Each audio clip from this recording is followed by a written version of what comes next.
Hello everyone, Railgan here with a ZvP game, and today we're going to have a look at a game that I played against Traeger I guess, from the team 3DE. We are going to play a bit different of an opener by going into a fast gas at around 17 supply, followed by a pool at 17 supply, and then we are going to take a hatchery around 19 or 18 supply, kinda depends. Took it at 19, 18 would be ideal, but 19 is fine as well. My opponent scouts everything, and I don't really trust what's going on here. If you guys don't know the 19 drone lane, that's not that important. The goal would be to make a roach warren and then 7 roaches. Because he saw my roach warren, I decided to not go for the 19 drone lane, because I figure if an opponent knows the all-in is coming, it's going to be pretty easy for him to hold it, right? So I kind of fake an all-in and then transition out of it immediately by building the lair. I'm going for a 2-base lair opener instead.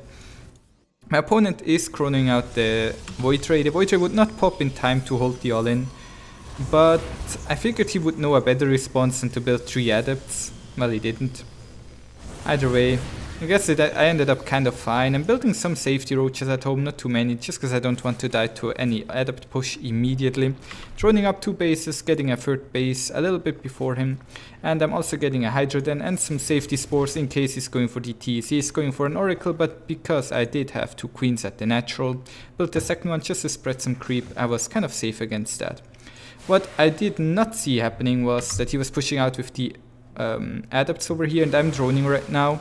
So this will be pretty hard to hold. Let's have a look at the situation. I have 4 roaches, 3 queens, and 2 spore crawlers. 3rd one being built.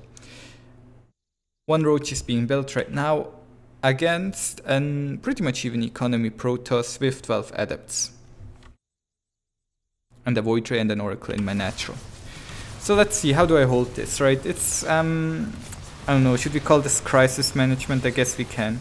So what I'm trying to do right now is to pull him into my natural, into the range of the spore crawler. I'm trying to lose as few drones as possibly here. As you can tell, my roaches are kind of dead at the natural, so he's starting to fire at the drones. I pulled the drones away, killed the Void Ray with the queens. Adepts are now in my main, so I sent the drones back here once again to mine. And now I have to somehow defend the adepts in my main base. I'm just spamming roaches right now, constant. I'm not really injecting anymore. And I keep losing drones right now, so I'm already behind 15 workers right now, just spamming roaches, spreading them out in the main, in the natural. Just kind of F2A moving them around to try and clean up everything. Which does put me behind by 22 workers right now, and he has a 3rd base, so he has all the advantage. Railgan, how do we come back in this game? Well, my opponent is going for Sentry Immortal at home.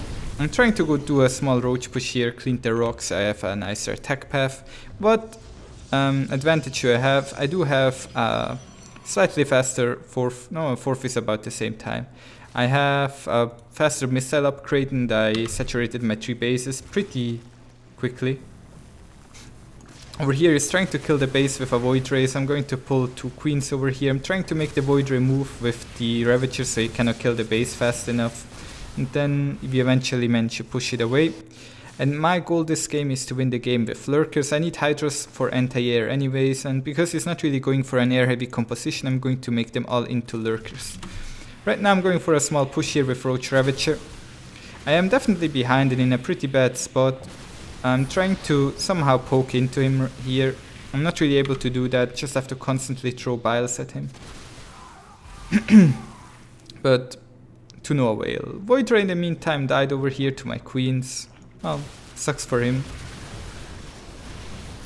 We're just poking here. I'll lose a huge part of my army. As soon as the force fields went down, I put the biles down, but as you saw, the biles landed too slowly for us that they could change the outcome of that fight. I'm now adding some Ling Baneling to the mix, trying to push him deeper, and he's actually losing quite a bit here. At the same time, he is going for the charge load run by, and we all know what happens when the charge load run by happens. Trying to push forward here. He loses the observer, which is quite a nice pickup for me, because that means that he has to waste time building on another observer, because he chose to be very aggressive with the charge shots. He did not have any at home, which allowed me to kind of power through here. At the same time at home I'm losing pretty much everything to the charge slots before I eventually clean them up with banelings. So we kind of cleaned the majority of the High Templar Arcan tech of his and did a decent job defending at home. We're kind of even in supply. He lost more resources, so I definitely traded better than him. He also mined more though. So it's kind of a even trade. And let me go back 1 second. We're going to have a look at how we win this game. This move right here wins me the game because for 1 second he moves to the natural. I'm not quite sure why, maybe he thought I was going to attack him there. He doesn't have Observer ready immediately, which allows me to push in pretty deep here. And he now has lurkers in position who are sieging at his base. And this is a really hard spot for the Protoss to come back from. So what I'm trying to do right now is move the Banelings, move command them on top of the Immortals. Then I'm trying to snipe the Observer, don't quite get it sadly. But because he commanded his Immortals on top of the Lurkers as the Observer is out of range, well he A-move commanded them there, I was able to get in a good spot. And usually Lurkers aren't that effective, but because I had Lings and Banelings to tank for quite a while, I was able to get a good engagement there. Another Arcan dies uselessly. And the game is pretty much over. At the same time at home, I'm taking an insane amount of damage from the charge slots, but that's to be expected, right? He's trying to bust out, but he's unable to get out enough Immortals at this point to really contest me here. Just going over here. Trying to get a good engagement on him for the final engage. And that's going to be it.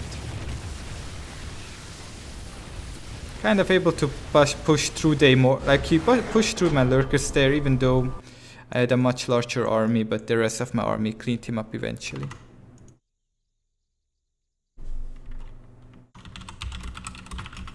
And that's pretty much it for today. So I hope you enjoyed this game. It was a little bit different of a game where we tried to go for an all-in failed, and then we eventually won it with a lucky lurker positioning because he kind of moved his army out of the way for just a little bit too long. So thank you guys for watching, and I'll see you guys tomorrow. Bye!